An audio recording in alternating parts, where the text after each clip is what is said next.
Graça e paz, eu sou o pastor Márcio. Nós estamos aqui em mais uma aula de introdução à teologia sistemática do Instituto Bíblico Graça Irresistível.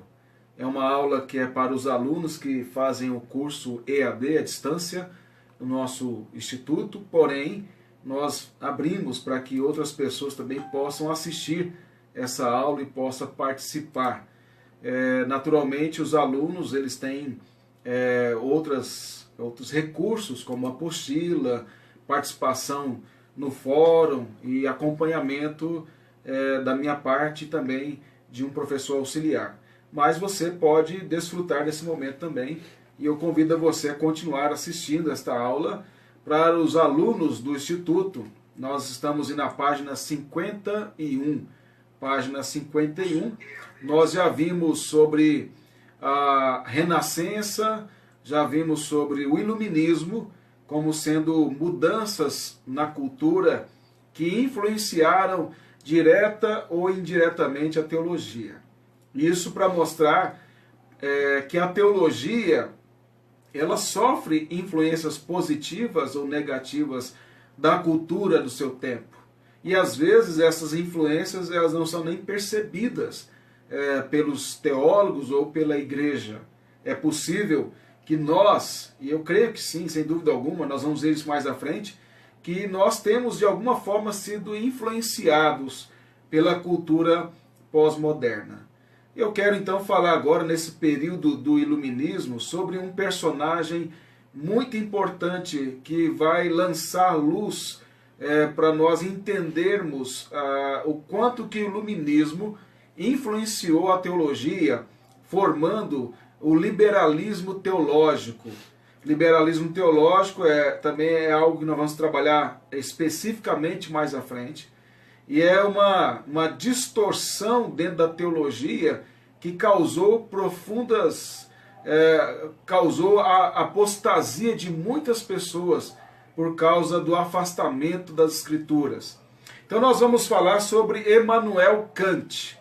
É possível que você, se você já fez algum curso universitário, você tenha ouvido falar de Immanuel Kant. É bastante conhecido dentro do pensamento no período do Iluminismo. Immanuel Kant ele viveu entre 1724 a 1804. Esse foi o período em que ele viveu, 1724 a 1804.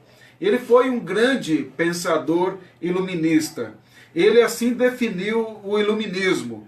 Ele diz que o iluminismo é a saída do homem de sua menoridade, ou seja, o homem no iluminismo alcançou a maturidade, alcançou o crescimento intelectual e a liberdade de pensar que não tinha antes no período da Idade Média, no período posterior ali à Idade Média, na Renascença.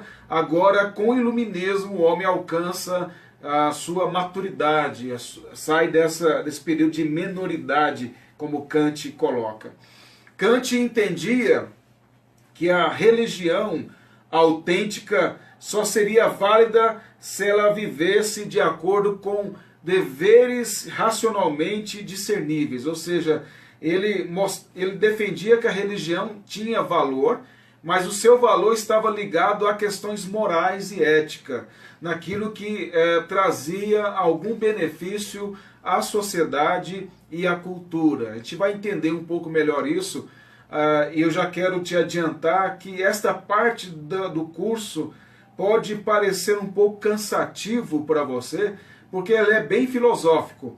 Mas, se você prestar bem atenção e estudar sobre o assunto, você verá que é muito prático. Vai ajudar bastante você entender o nosso tempo e entender a teologia, como ela vem sido influenciada por esses pensamentos. Para ele, para Kant, a fé não precisava de comprovações racionais, mas apenas de valores morais. Então, para Kant, a fé não precisava de comprovar que Deus existe. Não precisava comprovar que a Escritura seria inspirada, até porque ele não acreditava nisso. Ele acreditava em Deus, Contudo, eu vou mostrar mais à frente, Deus não poderia ser conhecido porque ele não intervém na história. Então a fé não poderia ser baseada em comprovações racionais, mas ela apenas seria fundamentada na experiência e no valor moral. Isso fez com que houvesse, então, o que não havia antes, um rompimento de fé e razão. Você vai ver que esse pensamento de separar fé de razão é algo que prevalece em nossos dias. E começa no iluminismo. Por quê? Porque para iluministas como Kant, a fé ela não é simplesmente oposta à razão. Ela não tem nada a ver em termos de construção com a razão. Ela é construída não com base na razão, na lógica, mas com base na experiência, no sentimento, na sensibilidade. Portanto, para Kant, a razão estaria ligada à lógica e à ciência. E você tem que entender que o período do iluminismo é um período em que a ciência desenvolve-se bastante em relação ao que ela herdou da Idade Média, da Renascença. Então, no iluminismo ela tem um auge, tem a teoria da evolução, Isaac Newton e outros que vai dar uma elevação muito grande à ciência e trazer um entusiasmo à humanidade, que vai olhar para a ciência como sendo redentiva. E aí a esperança de redenção da humanidade, ou seja, de alcançar uma autonomia, uma harmonia plena, vai estar fundamentada na ciência.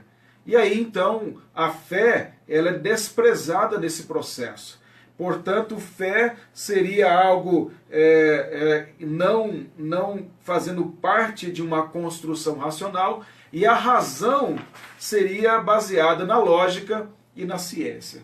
E aí então você tem esse rompimento de fé e razão, que você não encontra em Isaac Newton, por exemplo, que era um crente que entendeu que fé e razão caminham em harmonia. Por isso ele desenvolveu uma ciência em que estas duas vertentes elas estavam caminhando sempre juntas. Mas infelizmente já nesse período o que vai prevalecer é esse pensamento.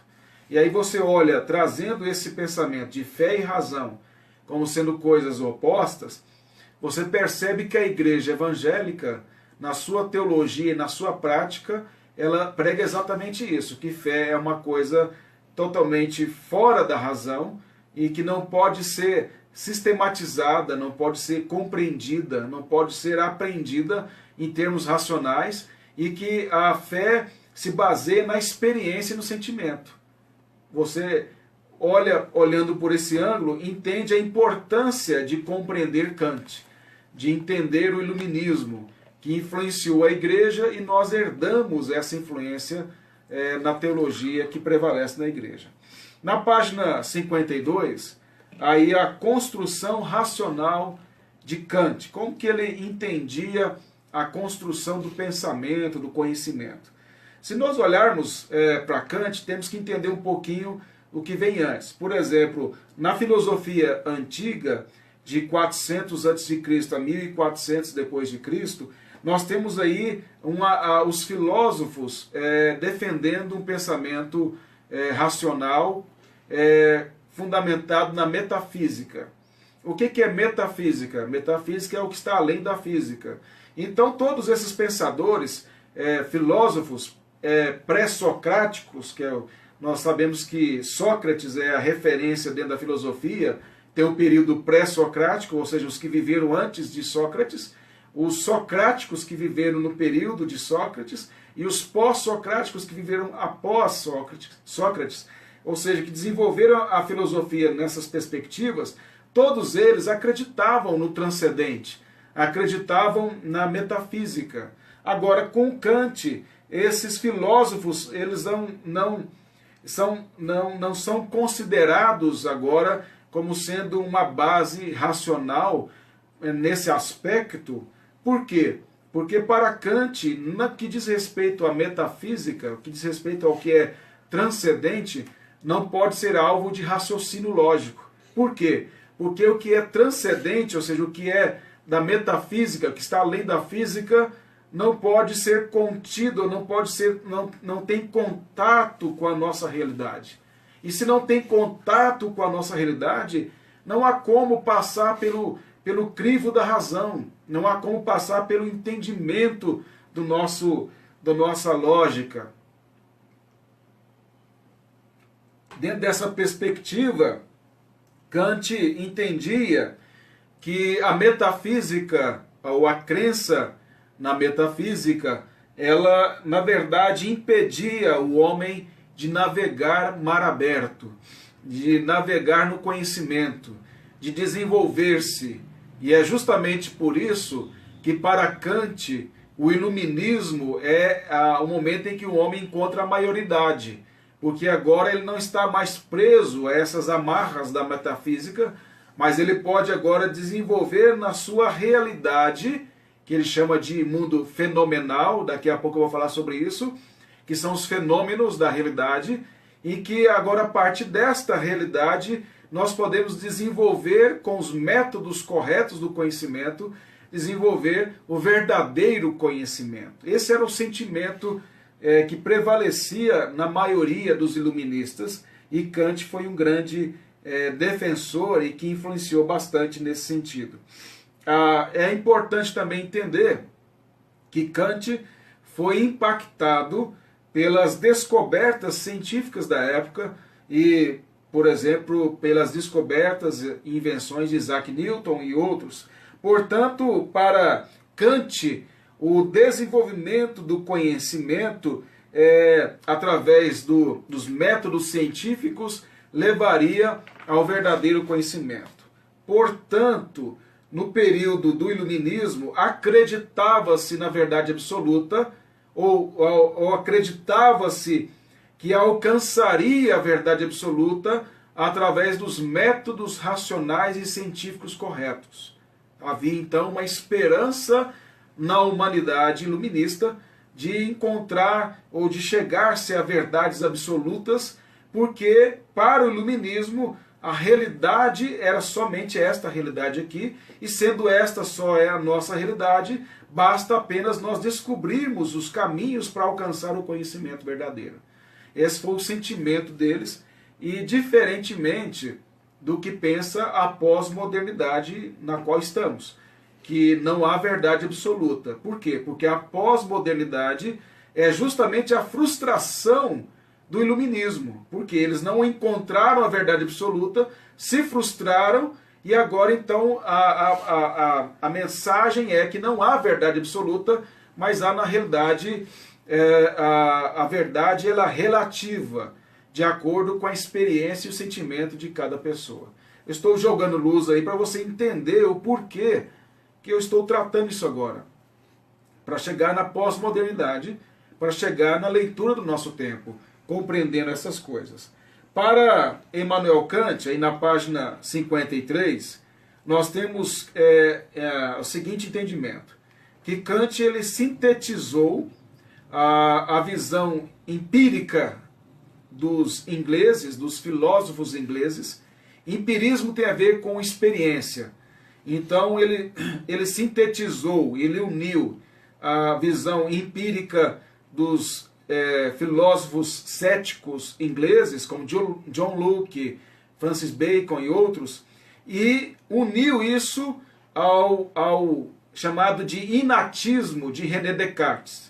Eu vou tentar explicar isso de uma maneira mais didática possível. Por exemplo, o que pensava os filósofos empíricos lá da Inglaterra, o conhecimento empírico? Eles entendiam que todo conhecimento que você adquire procede da sua experiência e do seu contato com a realidade. Então esses filósofos da Inglaterra, eles que eram empíricos, eles entendiam o seguinte, que você ao nascer, você nasce como uma tábua rasa, ou seja, sem marca nenhuma. E aí, na medida em que você cresce, você vai tendo contato com a realidade, com o mundo. E o mundo, a realidade, vai te marcando, vai produzindo em você conhecimento. Logo, você é produto do meio. Você é produto da sociedade, da cultura da sua época. Você não é produto do seu próprio conhecimento. Você não é produto de um pensamento que transcende a sua realidade. Você é fruto dessa realidade que marcou você. Então o empirismo tem a ver com essa questão da ênfase na experiência. Você nasce sem ter uma estrutura inata, você nasce apenas como uma tábua rasa, como um pano em branco, em que é marcado pela realidade. E aí vem essa expressão aí que muitas pessoas usam sem saber, que nós somos produtos do meio. Então, para mudar você, precisa mudar o meio e não você, diretamente. Ou não você mudando-se a partir de uma convicção interna, mas muda-se a partir daquilo que está externo a você, da realidade que você está. Então, por exemplo, numa favela, se você mudar a favela, você muda as pessoas. E aí, então, as pessoas são criminosas porque elas vivem na favela e não têm acesso aos benefícios. Então, na favela, dentro dessa lógica, não tem pessoas honestas. E nós sabemos que isso não é verdade. Há muitas pessoas honestas dentro de uma favela. E há também pessoas que tiveram acesso à educação, filhos de pessoas ricas que são criminosas. Então, não é o meio que produz a pessoa é produto de si mesma. Agora, é lógico que o meio tem alguma influência na nossa formação, mas não é determinante. Eu só estou tentando levar você à reflexão desse pensamento empírico. Então, o que Kant fez? Ele pegou esse pensamento empírico e pegou também o conhecimento inato, que era defendido por René Descartes. René Descartes entendia o seguinte, que todos nós nascemos com uma estrutura inata, ou seja, que já faz parte do nosso ser. Você já nasce com uma estrutura racional, emocional, e que ao ter contato com a realidade, ao ter contato com o mundo, essa estrutura que há em você, ela vai servir como um instrumento de interpretação desta realidade. Ou seja, a realidade não vai moldar você, mas você vai interpretar a realidade a partir desse conhecimento inato. Então é chamado de inatismo de René Descartes. Você tem uma estrutura racional que te possibilita condições lógicas de interpretar a realidade. Então vamos lá. O empirismo ensinava o quê? Que o conhecimento se dava a partir do contato com a realidade que marca você, que molda você. Esse é o pensamento do empirismo. Qual é o pensamento do inatismo de René Descartes? Você nasce com uma estrutura lógica e aí a experiência ou a realidade ela é interpretada pela estrutura que você já nasceu com ela. E aí o que Kant fez? Ele pegou essas duas visões iluministas. René Descartes vem da Renascença, mas influencia o iluminismo.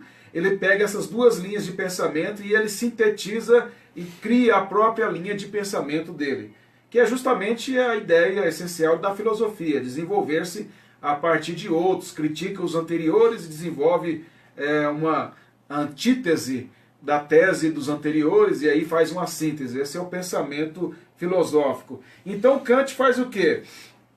Ele pega e diz o seguinte, o conhecimento ele é produzido das impressões do espírito em contato com a realidade. Então, a nossa alma, então ele não negava essa questão, nossa alma, o nosso espírito, ele tem impressões da realidade, ele tem a realidade causa nele algumas impressões. E essas impressões, ou essas sensibilidades com relação à realidade que o espírito tem, elas interpretam a realidade. Por quê? Porque em nós, aí ele pega a visão de René Descartes, em nós existe uma estrutura lógica.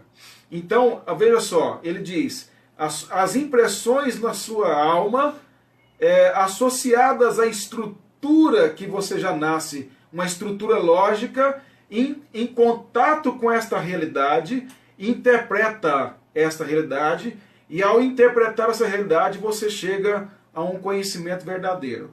Agora, como que você vai chegar ao conhecimento verdadeiro? Se você tem uma estrutura lógica e você tem contato com a realidade e as impressões na sua alma, se você utilizar as ferramentas corretas, os métodos racionais corretos, os métodos científicos corretos, você vai chegar à construção de um pensamento correto.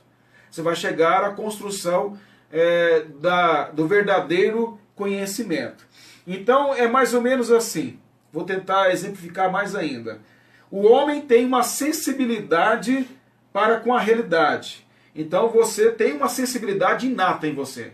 Ao ter contato com a realidade cria em você algum tipo de sensibilidade. Você tem essa impressão natural da realidade. Ela toca em você de alguma forma, nos seus sentimentos, nas suas emoções.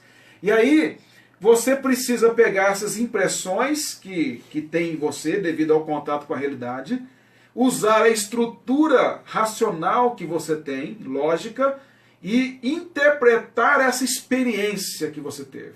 Qual é a experiência? O contato com a realidade. O contato com a realidade que causou impressões em você, e através dessas impressões você interpretou ela com os métodos corretos da lógica e da ciência, você construiu então um conhecimento verdadeiro. E logo, para Kant, até tem uma citação na página 54, e ele diz assim: não há dúvida, esse é Kant dizendo, não há dúvida de que todo o nosso conhecimento começa com a experiência. O que Kant está dizendo isso? O conhecimento começa com a experiência. Que experiência? O contato com a realidade. O contato com a realidade unido ao que você tem naturalmente, que são as impressões na sua alma e a estrutura lógica, processados corretamente e sistematizados corretamente, faz com que você construa o verdadeiro conhecimento. Então, observe que ele une a visão empírica dos filósofos da Inglaterra com o inatismo de René Descartes, para dizer o seguinte: o conhecimento se baseia na experiência, que é justamente esse contato com a realidade, utilizando-se das ferramentas adequadas que fazem parte do nosso ser, que é a razão, que é a lógica, que faz parte da nossa estrutura. Você, então, ao ter contato com isso, você vai processar essas coisas na sua mente e vai usar a hermenêutica correta para interpretar todas as coisas. O que esse pensamento de Kant causou na teologia? Eu estou só adiantando um pouco, porque vai ficar para a próxima aula essa questão do liberalismo teológico. Mas o que isso causou na teologia? Isso conduziu os teólogos e até hoje na igreja evangélica a entender que o verdadeiro conhecimento é a partir da experiência. Olha só, então a experiência é que me promove conhecimento de Deus. Essa é uma herança do iluminismo, que você talvez não sabia, e que a maioria dos evangelhos não sabem, nem quem foi Kant. E é justamente a influência dele. Agora, a Bíblia diz que o conhecimento não é a partir da experiência, mas é a partir da Escritura que promove a experiência. Então, a Escritura, que é a revelação de Deus, ela promove em nós uma transformação da nossa mente, que vai fazer com que a estrutura racional que nós temos, que foi afetada pelo pecado, ao ser renovada pelo Espírito, possa processar corretamente aquilo que recebeu. Veja, então é uma visão diferente. E aí, o conhecimento, conforme a Bíblia, é procedente de Deus se revelando a nós e nos levando a usar aquilo que Ele nos deu, que é a estrutura racional, emocional, para interpretar isso, mas interpretando por meio da ação dele em nós. O que isso quer dizer é que na visão bíblica, o homem não é tripartido, ou seja, razão, vontade e emoções como coisas distintas e separadas, em que afeta-se uma parte, não afeta-se a outra. Razão, vontade e emoção faz parte de uma unidade do homem, que é o nosso ser. Eu estou apenas tentando jogar luz e tornar mais prático essa questão de Immanuel Kant, para que você não venha, você perceba claramente a importância de entender um pouquinho de Immanuel Kant. Aí nós vamos ver na página 55 sobre a questão da visão que Kant tinha sobre os dois mundos, o mundo fenomenal e o mundo noumenal. Aí é um ponto muito importante que vai introduzir para você compreender depois o liberalismo teológico. Kant entendia que a razão é a faculdade das ideias. A razão é a faculdade das ideias. Ideias, quais são essas ideias? As ideias seria Deus, alma e mundo. Então, na nossa razão, existem ideias sobre Deus, sobre alma, sobre o mundo. E estas ideias, elas são pensadas, elas passam na nossa mente, nós pensamos sobre Deus, nós pensamos sobre a alma, nós pensamos sobre o mundo. Então isso ele colocava como sendo uma coisa normal e faz parte dessa categoria da razão. Contudo, embora estas ideias, Deus, alma e mundo, fossem pensadas, elas não faziam parte de um processo lógico, ou seja, não há como você processar isso de forma sistemática, racional. Vou tentar explicar melhor. Lembra que eu falei que Kant entendia que ao termos contato com a realidade, com esta realidade, nós temos impressões que a realidade causa em nós e nós temos uma estrutura lógica que interpreta essa realidade. Por isso o conhecimento é esse contato com a realidade interpretada pela lógica. Porque nós temos contato com a realidade, tocamos, vemos e tal, sentimos. Então você tem impressões internas e externas e você pode interpretar isso com a sua razão. Agora Deus, alma e mundo, no sentido de existência subjetiva, você não tem como tocar, você não tem como ver. E Deus vive num mundo transcendente, que é o chamado mundo noumenal. Se ele vive lá e não tem contato com o nosso mundo fenomenal, então eu não posso ter como usar a minha estrutura lógica para investigar Deus, para descobrir Deus, para conhecer Deus verdadeiramente. O que eu posso fazer só é ter ideias sobre Deus, sobre quem Ele é. Mas essas ideias que eu tenho sobre Deus, não é porque eu tenho algum contato com Deus, mas eu tenho contato com a realidade, e a realidade, de certo modo, me leva a pensar sobre Ele. E ao pensar sobre Ele, eu não tenho como sistematizar isso. Eu não tenho como criar uma cadeia lógica de investigação sobre Ele. E, portanto, se eu não posso usar a minha estrutura lógica para conhecer a Deus, eu não tenho um conhecimento verdadeiro sobre Deus. Eu tenho apenas ideias sobre Deus. Então, eu tenho sentimentos sobre Deus. Eu tenho pensamentos sobre Deus. Mas eu não tenho conhecimento de Deus. Esse é o pensamento de Kant. E isso, então, faz com que a ideia é que Deus vive no mundo noumenal, mundo dos númenos. E nós vivemos no mundo fenomenal.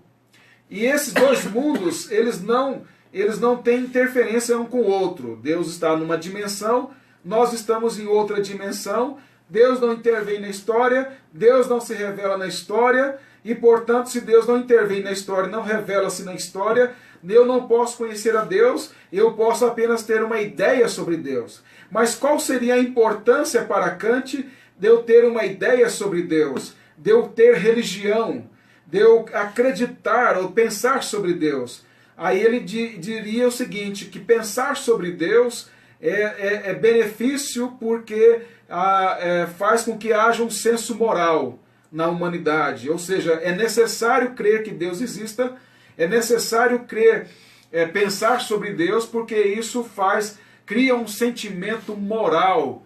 Ou seja, a religião agora, para Kant, ela é simplesmente com base na experiência, no sentimento, no pensamento, mas não na lógica, não na razão e não no conhecimento objetivo, no sentido a partir da Escritura. A Escritura, para Kant, e aí para os liberais que vão vir em seguida a isso, a Escritura ela é simplesmente fruto da religião judaico-cristã.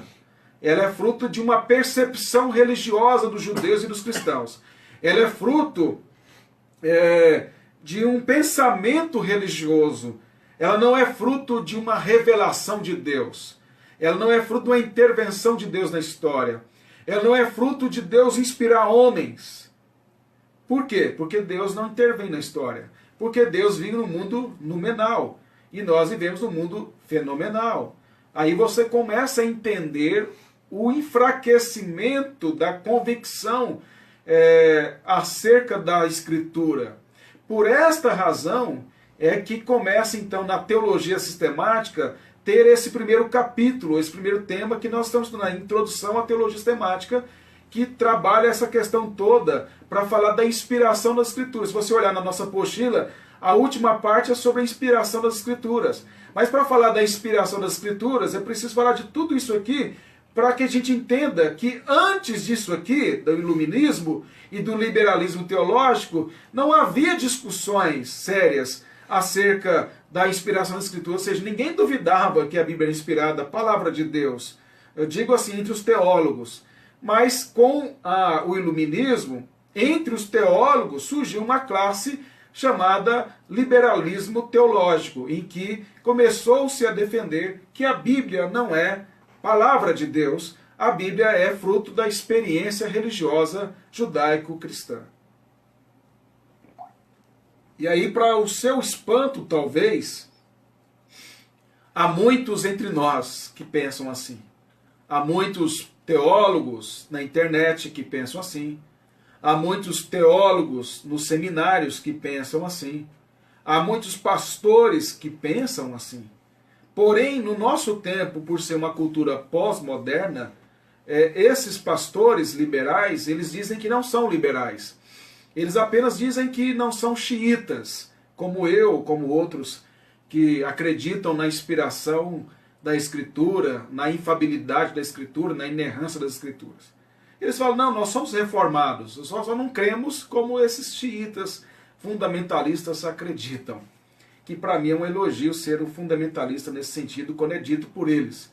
Mas o fato é que eles são covardes e utilizam da estrutura das igrejas, das instituições teológicas, para poder se beneficiarem e influenciarem com essas heresias que surgiu nesse período aí do iluminismo.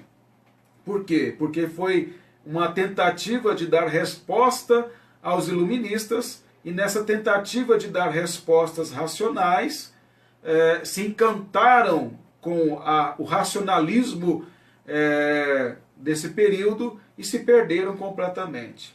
É importante dizer que Kant foi brilhante como pensador, como filósofo. Nós não podemos dizer que ele não foi um grande pensador, e foi realmente.